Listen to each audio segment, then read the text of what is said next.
Hello dear student, welcome back to my YouTube channel. तो dear student, आज की इस वीडियो में हम सभी लोग क्लास 12th हिंदी गीत यानी कि महादेवी वर्मा जी द्वारा लिखित गीत के पैराग्राफ 3 की व्याख्या का अध्ययन करेंगे। तो डियर स्टूडेंट, यह वीडियो आप लोगों के लिए बहुत ही ज़्यादा इंपॉर्टेंट जाने वाला है। डियर स्टूडेंट, अगर आप हमारे यूट्यूब चैनल पर पहली बार आए तो प्लीज़ यार यूट्यूब चैनल को सब्सक्राइब जरूर करें। आप लोगों का एक सब्सक्राइबर मेरे लिए बहुत कुछ चीज़ है। तो डियर स्टूडेंट, आप यूट्यूब चैनल को सब्सक्राइब जरूर करें तथा वीडियो को लाइक करें। डियर स्टूडेंट, अगर आप इसके पहले के पैराग्राफ की व्याख्या को चाहते हो तो या फिर आप हमारे यूट्यूब प्रोफाइल पर जाइए। अगर नहीं जाना चाहते तो आप फिर सर्च करिए नॉलेज ट्रैक गीत, तो हमारी वीडियो आ जाएगी। डियर स्टूडेंट, आप उसे भी देख सकते हैं और आप अच्छे से तैयारी कर सकते हैं। डियर स्टूडेंट, यहाँ पर बिना किसी देरी के शुरू करते हैं अपनी इस वीडियो को। मैं नीर भरी दुख की बदली, स्पंदन में चिर निस्पंदन बसा, क्रंदन में आहत विश्व हंसा, नैनों में दीपक से जलते पलकों में निर्झरी मछली। मैं नीर भरी दुख की बदली, मैं नीर भरी दुख की बदली हूँ, यानी कि अर्थात मेरा जीवन दुख की बदलियों से घिरा हुआ। यानी कि महादेवी वर्मा जी कहते हैं कि मैं नीर भरी दुख की बदली, यानी कि मैं नीर भरी दुख की बदली हूँ। नीर में क्या होता है? जल। मैं जल से भरी हुई दुख की बदली हूँ, अर्थात मेरा जीवन दुख की बदलियों से घिरा हुआ है। जिस प्रकार बादल पानी से भरी रहती उसी प्रकार मेरी आंखें भी अश्रुओं से भरी रहती हैं। स्पंदन में चिर निस्पंदन बसा। स्पंदन में क्या होता है? हृदय का अंग धीरे धीरे कांपना, और निस्पंदन में क्या होता है?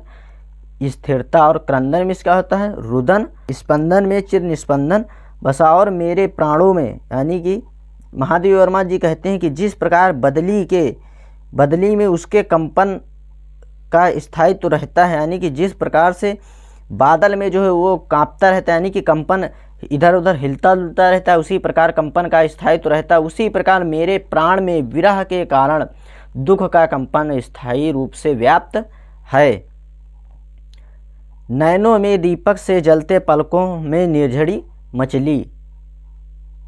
जिस प्रकार बदली की गर्जना सुनकर ताप से त्रस्त विश्व प्रसन्न होता, उसी प्रकार मेरे रुदन से भी घायल संसार को प्रसन्नता मिलती है। जिस प्रकार बिजली में बिजली कौंधती है उसके जल से नदियां प्रवाहित हो जाती हैं, और उसी प्रकार से नेत्र भी विरह वेदना से दीपक के समान जलते रहते हैं, और मेरी पलकों से नदी के समान विरह के अश्रु निरंतर बहते रहते हैं। डियर स्टूडेंट, घुमावदार जरूर है, अगर आप थोड़ा सा दिमाग लगाकर समझने की कोशिश करते हैं तो डियर स्टूडेंट जरूर समझ में आ जाएगा। मैं नीर भरी दुख की बदली, यानी कि महादेवी वर्मा जी कहते हैं कि मैं नीर भरी यानी कि जल के समान भरी हुई दुख की बदली हूँ, अर्थात मेरा जीवन दुख की कहानियों से घिरा हुआ या दुख की बदलियों से घिरा हुआ है। जिस प्रकार बादल पानी से भरी रहती उसी प्रकार मेरी आंखें भी अश्रुओं से भरी रहती हैं। स्पंदन में चिर निस्पंदन बसा, क्रंदन में आहत विश्व हंसा। महादेवी वर्मा जी कहते हैं जिस प्रकार बदली में उसके कंपन का स्थायित्व रहता उसी प्रकार मेरे प्राणों में विरह के कारण दुख का कंपन स्थायित्व रहता है। क्रंदन में विश्व आहत हंसा, और जिस प्रकार बदली की गर्जना सुनकर विश्व प्रसन्न हो जाता है, उसी प्रकार मेरे रुदन से भी घायल संसार को प्रसन्नता मिलती है। नैनों में दीपक से जलते पलकों में निर्झरी मछली। जिस प्रकार बदली में बिजली कौंधती है और उससे जल से नदियां प्रवाहित हो जाती, उसी प्रकार मेरे नेत्रों का विरह वेदना से दीपक के समान जलते रहते हैं, और मेरी पलकें भी नदी के जल के समान विरह के अश्रुओं को निरंतर बहते रहते हैं। यानी कि जिस प्रकार से नदी में जल की लहरें उठती उसी प्रकार मेरी पलकों से आंसुओं की भी लहरें उठा करती हैं और वो निरंतर बहा करती हैं। मेरा पग पग संगीत भरा, श्वासों में स्वप्न पराग झरा, नभ के नौ रंग बुनते दुकुल, छाया की मलय बयार पली। दुकुल में क्या होता है? दुपट्टा। मलय बयार मतलब मलय पर्वत से आने वाली शीतल सुगंधित वायु। मेरा पग पग संगीत भरा, यानी कि महादेवी वर्मा जी कहते हैं जिस प्रकार बदली की गर्जना और थिरकन संगीतमयी होती उसी प्रकार मेरा जीवन भी प्रियतम की संगीत में मुखरित है। श्वासों में स्वप्न पराग झरा, और कहते हैं कि मेरे जीवन के प्रत्येक श्वास का स्वप्न पराग झरता रहता, अर्थात मैं अपने प्रियतम के विविध कल्पनाओं में खोई रहती हूँ। नभ में नौ रंग बुनते दुकुल, छाया में मलय बयार पली। और कहते हैं बदली के बरसने के बाद जिस प्रकार आकाश में इंद्रधनुष का रंगीन आभा से विभूषित हो जाता है, यानी कि इंद्रधनुष की रंगीन आभा से आकाश जो है विभूषित हो जाता है और मलय गिर से आने वाली शीतल सुगंधित वायु चलने लगती है, उसी प्रकार मैं अपने प्रियतम की आभा में मंडित रहती हूँ और अपने प्रियतम की स्मृति की छत्र छाया मुझे मलय पर्वत से आने वाली शीतल सुगंधित वायु के समान प्रतीक होती है। डियर स्टूडेंट, एक बार पुनः देख लेते हैं। मेरा पग पग संगीत भरा स्वप्नों से स्वप्न पराग झरा, नभ के नौ रंग बुनते दुकुल, छाया में मलय बयार पली। यानी कि जिस प्रकार बदली की गर्जना और थिरकन संगीतमयी होती है, उसी प्रकार मेरा जीवन भी प्रियतम के संगीत से मुखरित है। श्वासों में स्वप्न पराग झरा, और कहते हैं कि मेरे जीवन में प्रत्येक श्वास में स्वप्न पराग झरता है, अर्थात मैं अपने प्रियतम की विविध कल्पनाओं में खोई खोई रहती हूँ। नभ के नौ रंग बुनते दुकुल, छाया में मलय बयार पली। और महादेव वर्मा जी कहते हैं कि बदली के बरसने के बाद जिस प्रकार आकाश जो है इंद्रधनुष की रंगीन आभा से विभूषित हो जाता है और मलय पर्वत से आने वाली शीतल सुगंधित वायु चलने लगती है, उसी प्रकार मैं अपने प्रियतम की आशा में मंडित रहती हूँ और प्रियतम की स्मृति यानी कि उनकी याद की छत्र छाया मुझे मलय पर्वत से आने वाली शीतल सुगंधित वायु के समान प्रतीक होती है। मैं क्षितिज भ्रुकुट पर चिर धूमिल चिंता का भार बनी अविरल रज कण पर जल कण को बरसी नव जीवन अंकुर बन निकली। मैं क्षितिज भ्रुकुट पर चिर धूमिल, भ्रुकुट मीन्स क्या होता है? भौं। यानी कि जिस प्रकार बदली क्षितिज रूपी भ्रुकुट पर धूमिल रूप से घिरकर जल के भार से झुककर तथा धूमिल कणों पर बरसकर धरती को नव जीवन प्रदान करती है। यानी कि महादेव वर्मा जी क्या कहती है कि मैं क्षितिज भ्रुकुट पर चिर धूमिल चिंता का भार बनी अविरल। यानी कि महादेव वर्मा जी कहती है जिस प्रकार बदली क्षितिज रूपी भ्रुकुट पर धूमिल रूप से घिरकर जल के भार से झुककर तथा धूल कणों पर बरसकर धरती को नव जीवन प्रदान करती है और उसके द्वारा बरसाए गए जल, यानी कि डियर स्टूडेंट इसमें से दोनों से मिला करके इसका अर्थ निकलेगा तभी आप समझ पाएंगे।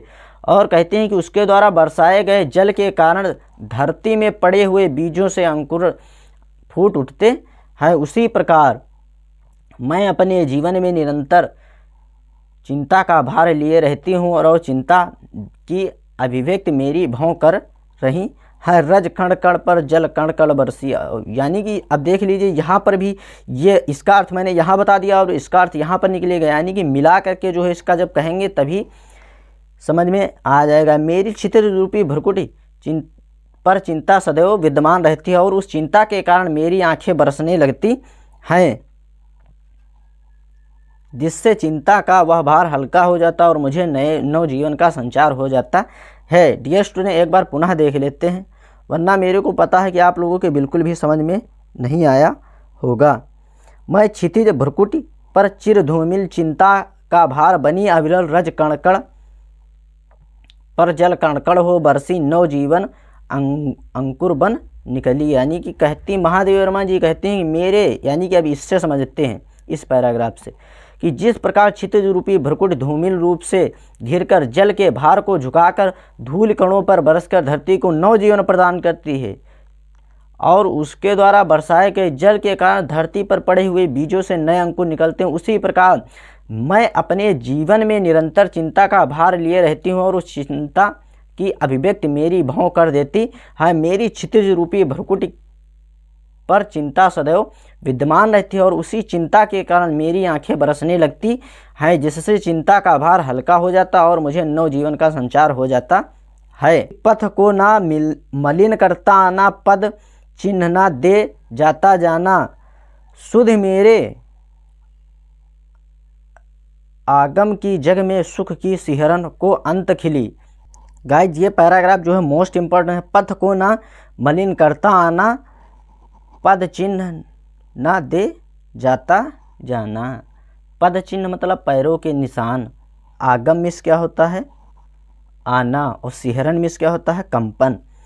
पथ को ना मलिन करता आना, पथ चिन्ह ना दे जाता जाना। यानी कि बदली छा जाने से ना तो आकाश मार्ग मलिन हो जाता है और ना उसके मिट जाने पर कोई चिन्ह ही शेष रह जाता है, अर्थ तथा उसके आगमन की स्मृति मात्र से ही संसार में प्रसन्नता की लहर दौड़ जाती है। सुध मेरे आंगन आगम की जग में सुख की सिहरन हो अंत खिली। और कहते हैं कि उसी प्रकार मेरे आने ना आने से संसार मलिन हुआ है और ना मेरे चले जाने पर मेरा कोई पद चिन्ह शेष रह जाएगा। फिर भी मैं अपने मेरे आने की स्मृति मात्र से संसार में उल्लास की सिहरन उत्पन्न हो जाएगी। विस्तृत नभ का कोई कोना मेरा ना कभी अपना होना, परिचय इतना इतिहास यही उमड़ी कल थी मिट आस चली। बदली के माध्यम से जो है यहाँ पर समझाने की कोशिश करती हैं और कहते हैं कि विस्तृत मतलब विस्तार रूप से या चारों ओर व्याप्त। महादेव वर्मा जी कहते हैं बदली आकाश में रहते हैं किंतु विस्तार आकाश का कोई भी एक कोना अपना नहीं होता, वह तो मात्र एक इधर उधर भ्रमण करता रहता है। यानी कि महादेव वर्मा जी कहते हैं कि आकाश के माध्यम से समझाने की कोशिश करते हैं कि बदली आकाश में रहती है किंतु विस्तीर्ण रूप से आकाश का कोई भी एक कोना नहीं होता, वह अपना स्थान हर समय बदलता रहता है, तो वह मात्र इधर उधर भ्रमण करती रहती है। परिचय इतना इतिहास यही उमड़ी कल थी मिट आस चली। और कहती है उसका परिचय और उसका इतिहास तो केवल इतना ही है कि वह कभी कभी उमड़ी थी और देखते ही देखते मिट गई। इस प्रकार महादेव वर्मा जी जो है अपने जीवन के विषय में कहते हैं कि इस प्रकार विस्तृत संसार का कोई भी भाग मेरा अपना नहीं है, मेरा तो केवल इतना है कि परिचय, मेरा तो केवल इतना ही परिचय है कि यह इतिहास है कि मैं कल आई थी और चली गई। डियर स्टूडेंट, ये शांत गीत से लिया गया है। उम्मीद करता हूँ कि हमारी वीडियो पसंद आई होगी। डियर स्टूडेंट, अगर आपने अभी तक हमारे यूट्यूब चैनल को सब्सक्राइब नहीं किया तो प्लीज़ यार यूट्यूब चैनल को सब्सक्राइब करिए, वीडियो को लाइक करें, कमेंट करें, शेयर करें एंड बेल आइकन को दबाना बिल्कुल भी ना भूलें, जिससे मैं जो भी वीडियो अपलोड करूँ वो डायरेक्टली सबसे पहले आप तक जरूर पहुँचे। धन्यवाद।